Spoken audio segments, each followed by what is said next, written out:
Welcome, traders. Wanted to go over the week of July 16th using the new ZoneTraderPro Bloodhound VIX template. The VIX template is going to be available today on the website, and it will be available when I make the blog post. If you're new to this concept, what you're seeing on the chart is the following. What I'm doing is I have placed my divergence indicator on the chart of the SPY, which acts as a proxy for the ES. And I have three types of divergences that I am looking for. First is what is a regular divergence, which you see right here. And this is the type of divergence that I am not interested in taking. I am interested in taking what I call special divergence, where we have a divergence from a high to a low where the delta is positive. So in this case, there was a positive 38,000 shares that were bought as the market was falling. The second type of trade I'm interested in is a distribution or accumulation. And here's an example of a distribution trade right here.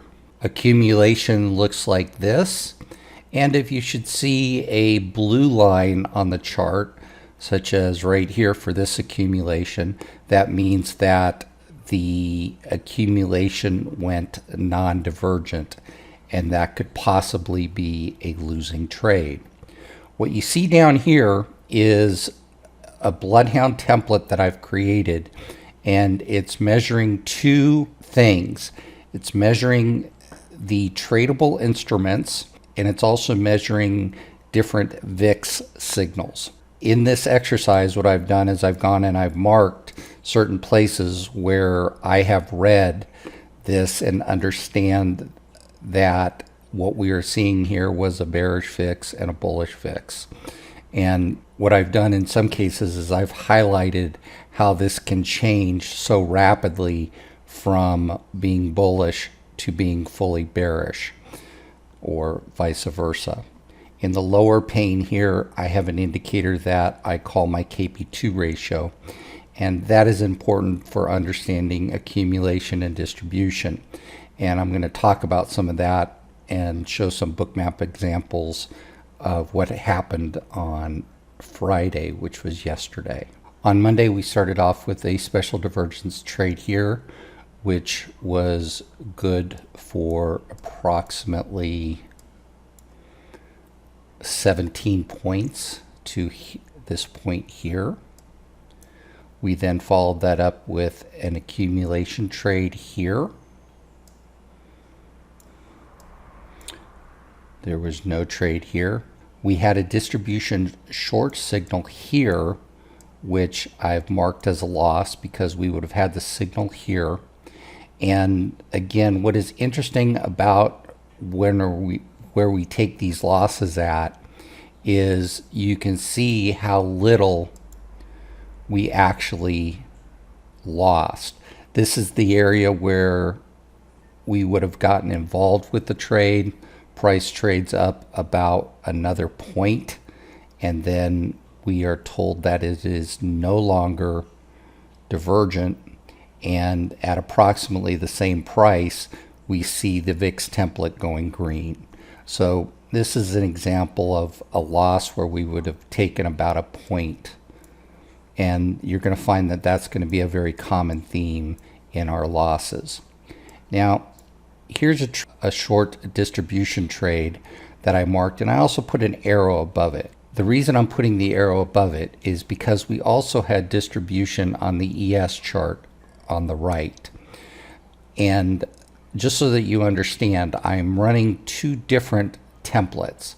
The template on the SPY is the 25-second ES template, and the template on the ES is marked as the 25-second ESR. So as you can see on both charts, we had distribution divergence going for us. Following day, we had a signal here with a bullish VIX. So if we would have taken it, we would have taken it when the signal was bullish here. And after we were in the trade, the signal actually went bearish. Now, at this point, it is not a losing trade. However, if you would have pulled the trade because of the bearish VIX, you still would have made money. So I've marked that as a win. Now, here's another example of, at this point, we were extremely bearish, giving an extremely bearish signal. But at this point here, when we are literally just a point off the lows, we can see how the template flipped from bearish to bullish. So at this point here, we could look to take this as a trade. Now, what is also important is that as the trade progresses and price increases, you see that I've marked bearish down here. And this is the part that is really interesting that you should learn, because the bearish signals begin to come in basically at this point where the VIX turns bearish. And with the bearish VIX here, I know that because the part in red belongs to the VIX and the part in green belongs to the fact that the ES is going higher. So that's how I know that down here, this is a bearish VIX. And again, if you were to be in this trade from here and take profits as it turned bearish, I would not disagree with that decision. Here's an instance where we had a special divergence signal here. So I've marked it as a loss because the market ended up trading down significantly after that signal. However, we would have gotten into the trade approximately here, and we would have gotten a full red VIX signal here, which is above our entry point. So that's not necessarily a loss, but I've counted it as a loss because the signal continued down here further. However, as I said, our entry would have been here. If you would have re-entered here again, that would have still resulted in another obvious loss. That takes us into a nice short trade here. And again, here we see going from this bearish to the bullish down here. Unfortunately, we didn't have a signal there. Where we get our divergence signal is up here where we have a bullish VIX. So we're not interested in it at this point. However, at the highs right here, you can see we go from a full bullish VIX to a full bearish Bloodhound signal here. So I've marked that as a winning trade, good for approximately 10 points. Here I have an accumulation trade, good for about 5.5. And here is a bad tick that occurred on this bar right here, thus giving us all of these signals that we see right here. None of these signals, especially this one, this low, and this distribution signal, can be trusted when you have this type of bad tick. So the tick was far enough away from the market, and you can see that there was no reaction in the ES. So we're just going to ignore all of the signals that are occurring here. Next, we had a special divergence long trade here. We were printing long back here. The VIX stayed green right here. And again, if we took our trade, as soon as we took our trade, the Bloodhound gave us an exit signal, and essentially we would not have had a loss on this trade. However, since it is marked, I have gone ahead and marked it as a loss. On a video earlier this week I talked about a large amount of iceberg orders that went off at these 5 points right here. And I've gone ahead and circled that here on the ES chart. What is interesting about ZoneTraderPro is its ability to detect iceberg trades, because what we're going to do is we're going to look to the Kp2 ratio here, and we can actually see it as it drops sharply from here, starts out at a negative 35, and it ends up at something like a negative 273. What this represents is this represents accumulation. As price goes lower and the ratio goes lower, that is the accumulation of contract based upon limit orders. In this case, because I had Bookmap, I was able to demonstrate how the Kp2 ratio here and here was picking up those iceberg orders. If you missed the video, just go to the blog here, identifying iceberg orders using the Kp2 indicator. And while you're there, sign up for email notifications. So out of those iceberg orders, we had 2 divergence trades marked as losses. Now, this divergence trade marked as a loss only became non-divergent because price traded a tick higher than the previous high back here, and then the trade worked. However, because the indicator itself is blue, I've had to mark that as a loss. In this loss here, where we would have gotten short at back here, we would have taken that, and as price traded higher here with about a 1 point loss, we would have had to pull that trade. However, if you were reading the KP2s from the ES chart, you would have known that there was a significant amount of accumulation there, thus making those trades much higher risk. But when we are trading mechanically based upon the template and the divergence indicator, I'm going to mark those both as losses, even though this one technically wasn't a loss, and this one we lost about 1 point on. On Wednesday, we open up with a short distribution trade, followed by a long accumulation trade. And in the long accumulation trade, you can see that we also had accumulation on the ES. And this brings up another really good point, in that if you had a short position from this signal back here, you're being told in real time right here that you had a accumulation long signal at this point right here, thus giving you a reason to get out of the trade. If you also look at the Kp2 ratio down here, you notice as price fell, there was a significant increase in the ratio, again telling you that the SPY was under accumulation, along with the what you saw on the ES right here. Those would have been your 3 clues to getting out of that trade.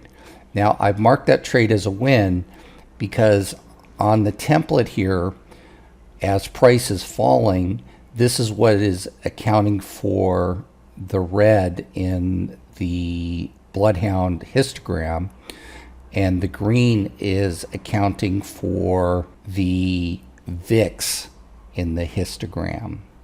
And that's how I'm reading this right here also, as the red part of this is from the selling, but the VIX has turned green at this point. Here again, where we had just come out of a green Bloodhound signal, we would have had special divergence there, and then the signal goes red here, resulting in a 1.5 loss.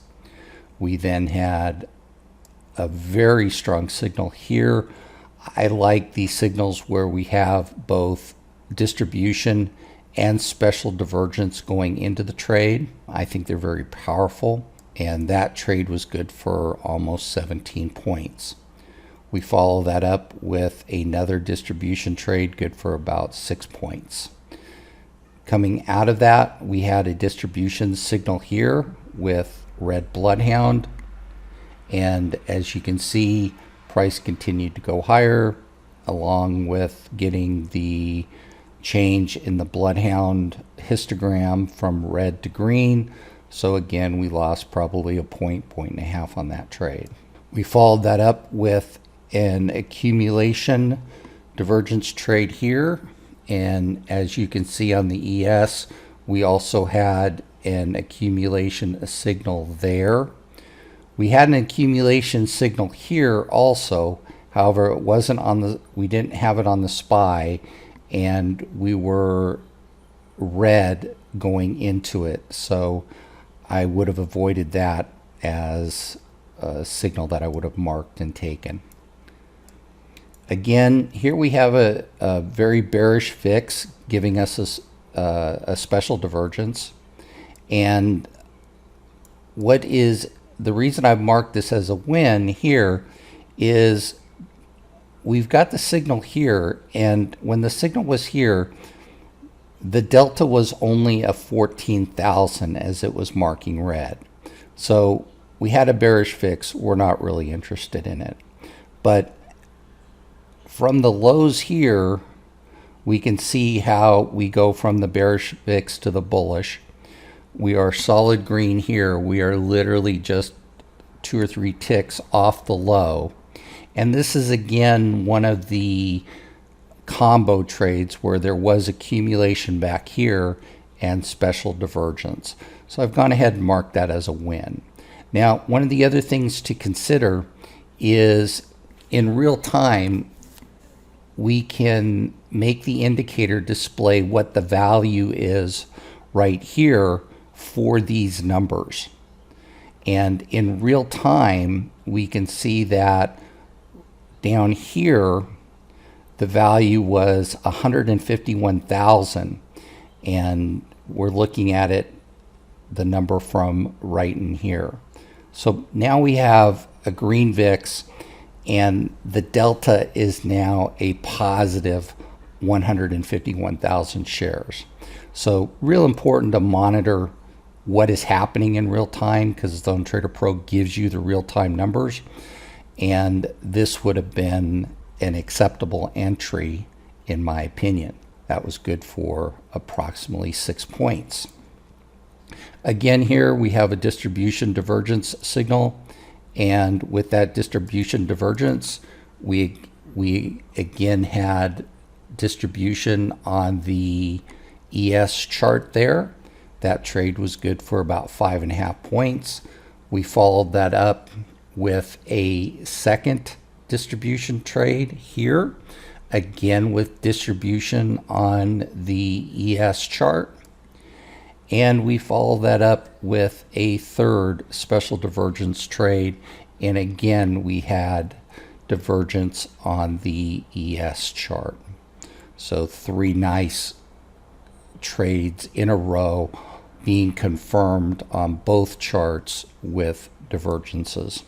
Going into Thursday, we had an accumulation long trade here, followed by a second accumulation long that we would have taken for a loss. We had a short divergence trade, good for approximately 9 points. Now, here we actually did have a long Bloodhound signal right here at the low. I didn't end up marking it because it was only 1 bar and it wasn't being confirmed on the other chart either. But right here, we would have had a special divergence short signal, which it stayed special divergent this entire time because the VIX was negative this entire time. However, because we would have first gotten our signal right here, I marked that as a loss. The signal remained legitimate until we got up to the eventual peak, and then the market sold off 6 points. Followed that by another special divergent loss. Again, this is one of those ones where as soon as we get the signal, the indicator goes non-divergent. So at this point, we have no loss. We only have to get out of the trade. So again, these are very small losses if they're managed properly. We follow that up with a special divergence short trade, good for a little over 8 points. We have another one of these losses where as soon as we get long, we're being told that it's no longer special divergence and we're painting a red background. So again, a loss, but not something devastating. Here's again a special divergence trade. We would have gotten our signal back up in here. So we would have just had to wait, and then we would have eventually gotten about 7.5 points out of that trade. A second special divergence trade here, and that takes us down into this accumulation and special divergence long pattern. Again, I must stress that even though we were full red VIX and Bloodhound template down here, what we're seeing here is this combination of long signals here, and you're being given that in real time. Now, this is traded approximately 5 points on the ES, and you may or may not have taken profit at that point. We then had a distribution divergence signal here, which went non-divergent and tracked sideways. Again, if you'd taken the trade, you could have exited it for a profit while you still had the opportunity. Here we had a special divergence trade that is showing blue right here. And what we can do is we can again bring up the data box, and we could see that here where we were getting the signal at, the Kp2 was actually negative at this point. So there wouldn't have been a signal. The signal didn't come in until approximately this low right there. And at that point, we were painting solid red. So there's no divergence signal there. We had, again, a special divergence short trade, good for about 4 points. And again, a real-time signal of accumulation telling us we should be out of that trade. We had a distribution short trade here, good for about 11.5 points. Here was our one loss, that when we had a distribution signal, we actually had a special divergence signal also on the ES. This is going to be taken for a loss, although here's where we would have entered, and we were being given green VIX right here. So we could have exited the trade profitably, even though we are marking it as a loss. Stuff like this is just should be automatic trade management that would go into a trading plan that you design. And by being able to do this and go back in history, you can understand why when something goes against you, why it's a good idea to listen to that signal and get out. So now we're coming into Friday, and Friday was options expiration. What we had is we had price open at the high of the day because the futures were driven up and driven to a certain number higher than these spot gamma levels that you see on the chart.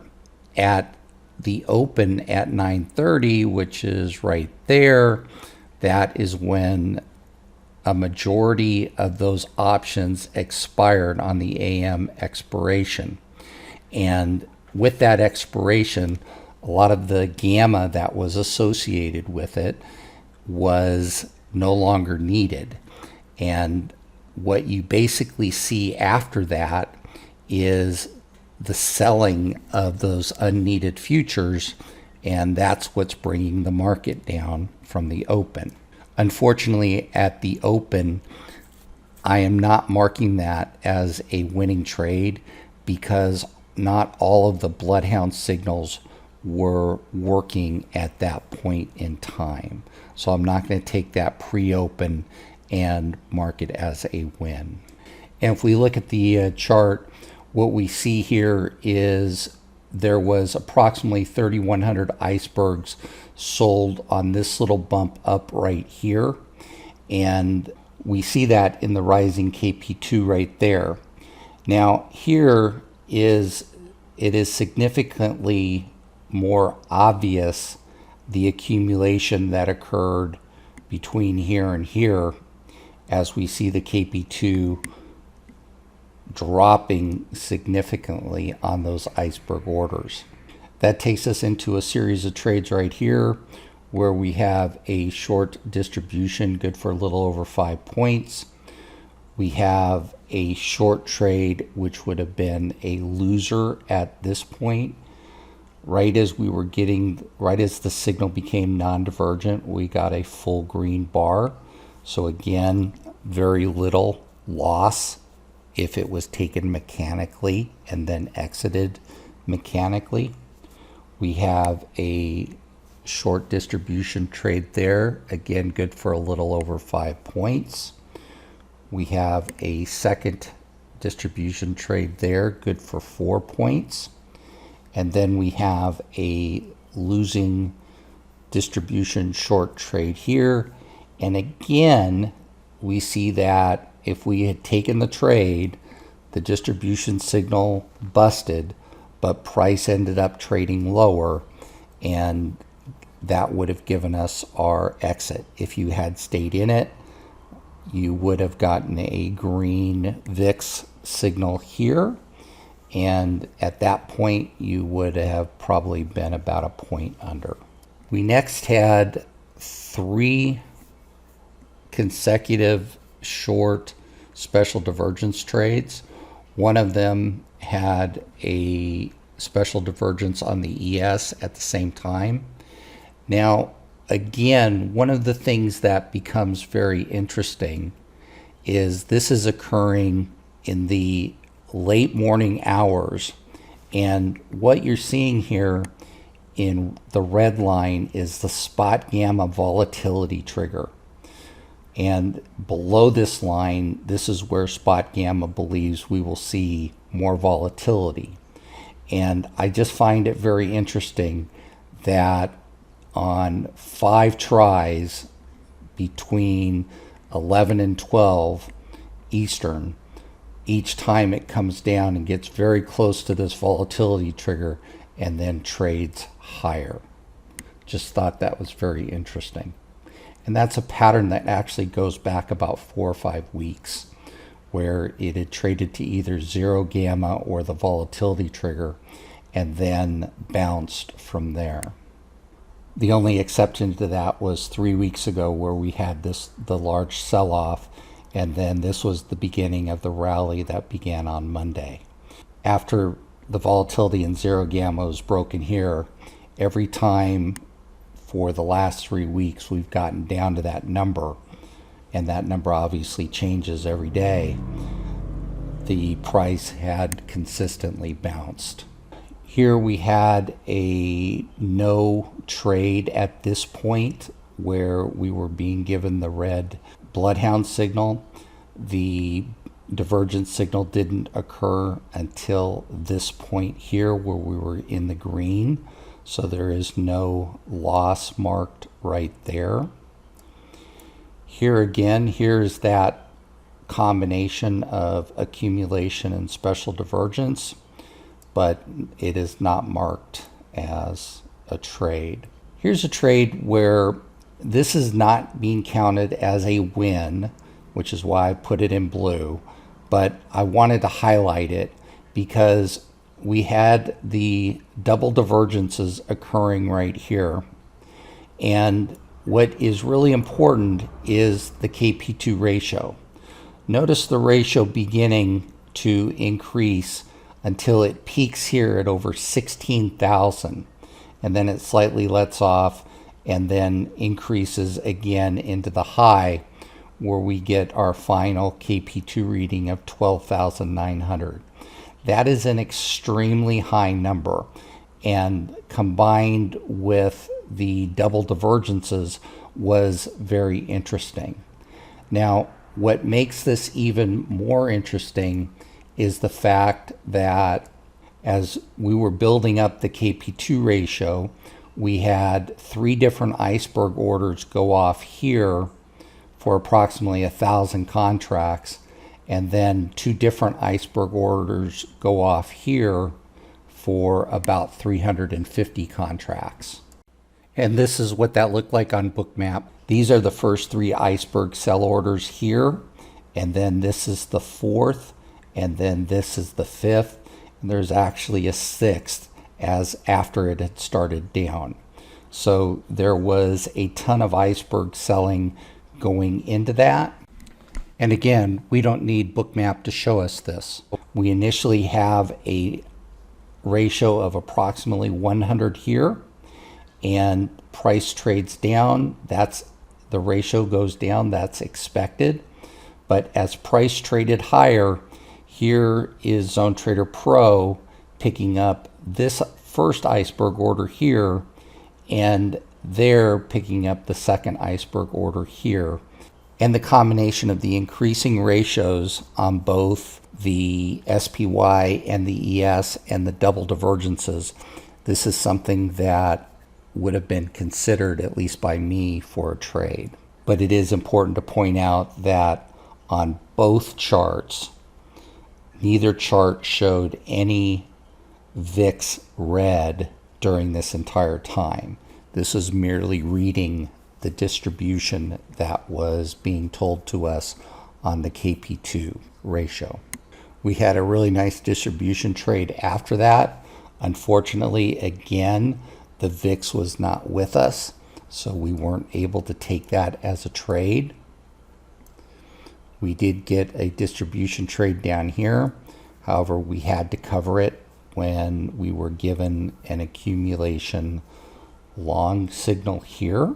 We had a special divergence long signal here, followed up by a distribution short signal here. The long trade was good for about 4 points. The short trade good for about 5.5.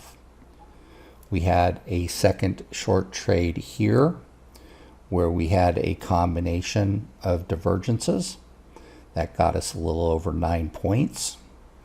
We followed that up with another distribution short trade worth about 4 points, and that takes us to the end of the day on Friday. Now again, what I find very interesting is where price stopped at, and price stopped 3 times and tested the 0 gamma line right here. If that line had been broken, according to spot gamma, price goes lower. The dealers are going to need to short contracts in order to maintain a neutral stance. So it's a very important level here that got defended by the bulls.